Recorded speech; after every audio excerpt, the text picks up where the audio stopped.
여러분 안녕하세요. 건강한 삶을 함께 만들어가는 튼튼마마입니다.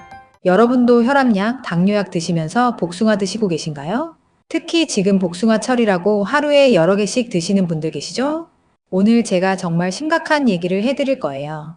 복숭아가 약물과 어떤 위험한 상호작용을 일으키는지, 그리고 나이가 들수록 왜 더 조심해야 하는지, 특히 만성질환 약물 복용하시는 분들, 소화 기능이 약해지신 분들은 정말 끝까지 봐주세요.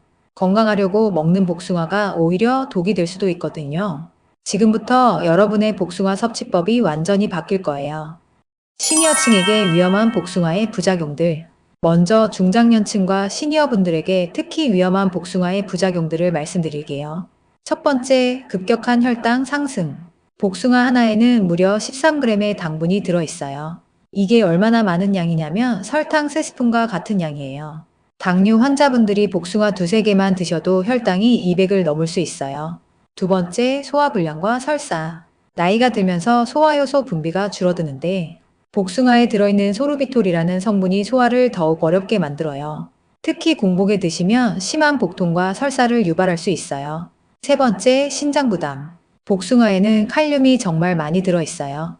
신장 기능이 저하된 시니어 분들에게는 칼륨 과부하로 인한 심장 부정맥 위험이 있어요. 네 번째, 약물 상호작용. 복숭아에 들어있는 천연산성 성분들이 고혈압약, 당뇨약의 흡수를 방해하거나 과도하게 촉진시킬 수 있어요. 다섯 번째, 치아 손상. 복숭아의 강한 산성이 이미 약해진 시니어들의 치아 에나멜을 더욱 손상시켜요. 임플란트나 틀니를 하신 분들에게는 더욱 문제가 될 수 있어요. 여섯 번째, 알레르기 반응. 나이가 들면서 면역체계가 약해지는데 복숭아 털과 껍질에 있는 알레르겐이 호흡곤란이나 피부 트러블을 일으킬 수 있어요. 일곱 번째, 골다공증 악화. 복숭아의 옥살산이 칼슘 흡수를 방해해서 이미 약해진 뼈를 더욱 약하게 만들 수 있어요. 복숭아와 만성질환 약물의 위험한 조합. 이제 복숭아가 만성질환 약물들과 어떤 위험한 상호작용을 일으키는지 자세히 말씀드릴게요. 첫 번째, 당뇨약과의 조합. 복숭아의 높은 과당 함량이 혈당을 급격히 올리는 동시에 복숭아의 섬유질이 당뇨약 흡수를 지연시켜요. 결과적으로 혈당 조절이 불안정해져서 저혈당이나 고혈당 모두 위험해요. 실제로 당뇨 환자분이 복숭아 3개를 드신 후 혈당이 350까지 올라가서 응급실에 실려온 사례가 있어요. 인슐린을 맞고도 혈당이 잘 떨어지지 않았다고 하더라고요. 두 번째, 고혈압약과의 조합. 복숭아에 들어있는 칼륨이 혈압약의 효과를 과도하게 증가시킬 수 있어요. 혈압이 너무 떨어져서 어지럼증이나 실신을 일으킬 수 있거든요. 세 번째, 혈액응고 방지제와의 조합. 복숭아에 들어있는 비타민 K가 와파린 같은 혈액응고 방지제의 효과를 약화시켜요. 심근경색이나 뇌졸중 예방을 위해 약을 먹는 분들에게는 정말 위험하죠. 네 번째, 콜레스테롤 약과의 조합. 복숭아의 섬유질이 스타틴 계열 약물의 흡수를 방해해서 콜레스테롤 조절 효과가 떨어질 수 있어요. 다섯 번째, 신장약과의 조합. 복숭아의 높은 칼륨 함량이 신장에 부담을 주고 신장약의 효과를 방해할 수 있어요.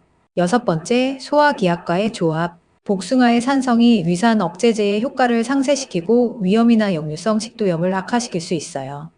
복숭아 껍질과 농약 잔류 문제. 복숭아 껍질도 시니어분들에게는 여러 위험 요소가 있어요. 첫 번째, 농약 잔류 문제. 복숭아는 농약 사용량이 정말 많은 과일 중 하나예요. 특히 껍질에 농약이 집중적으로 남아있는데 이런 농약들이 간 기능이 저하된 시니어분들에게는 더 큰 부담이 돼요. 두 번째, 미세한 털과 알레르기. 복숭아 껍질에 있는 미세한 털들이 호흡기가 약해진 시니어분들에게 기침이나 목 아픔을 유발할 수 있어요. 천식이나 알레르기가 있으신 분들에게는 더욱 위험해요.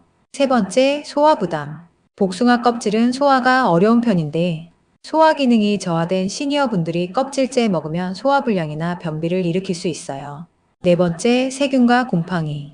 복숭아 껍질에는 다양한 세균과 곰팡이가 서식할 수 있는데 면역력이 약해진 시니어 분들에게는 감염 위험이 높아요. 제대로 씻지 않고 먹으면 식중독의 원인이 될 수도 있어요. 과당 과부하와 대사 증후군. 복숭아의 과당 문제는 시니어분들에게 특히 심각해요. 복숭아 하나에는 약 13g의 당분이 들어있는데 이 중 대부분이 과당이에요. 과당은 포도당과 달리 간에서만 대사되는데 나이가 들면서 간 기능이 저하된 상태에서는 과당 처리가 어려워져요. 과당이 제대로 처리되지 않으면 지방간, 복부 비만, 인슐린 저항성을 유발해요. 이미 대사증후군이 있으신 시니어분들에게는 증상을 더욱 악화시킬 수 있어요. 특히 복숭아를 하루에 2개, 3개씩 드시는 분들은 하루 가당 섭취량이 40g을 넘을 수 있어요. 이는 세계보건기구 권장량의 2배가 넘는 양이에요. 과부하는 혈중 중성지방 수치를 급격히 올려서 심혈관 질환 위험을 높여요. 이미 심장병이나 뇌혈관 질환 위험이 높은 시니어분들에게는 정말 위험한 요소죠. 또한 과당은 요산 수치도 올려서 통풍을 유발하거나 악화시킬 수 있어요. 관절이 약해진 시니어분들에게는 추가적인 고통이 될 수 있어요.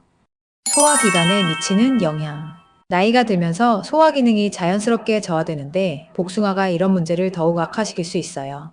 복숭아에는 소르비톨이라는 당알코올이 들어있어요. 이 성분은 소화가 어렵고 대장에서 발효되면서 가스와 복통을 유발해요. 특히 과민성 대장증후군이 있으신 분들에게는 정말 문제가 될 수 있어요. 복숭아의 높은 섬유질 함량도 문제예요.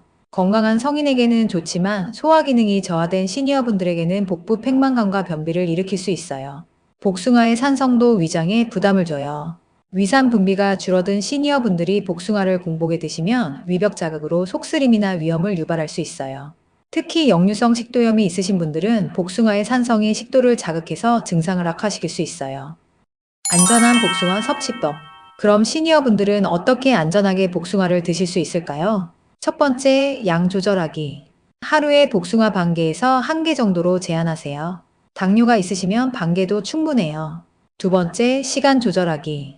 공복에는 절대 드시지 마시고 식후 2시간 정도 지나서 드세요. 혈당 급상승을 방지할 수 있어요. 세 번째, 껍질 제거하기. 반드시 껍질을 깨끗하게 벗겨서 드세요.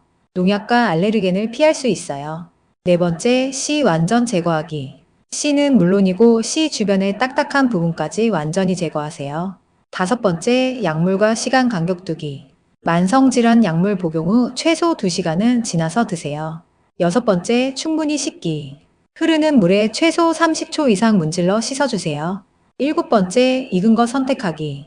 덜 익은 복숭아는 더 많은 독성 성분과 산성을 가지고 있어요. 여덟 번째, 다른 과일과 함께 드시지 마세요.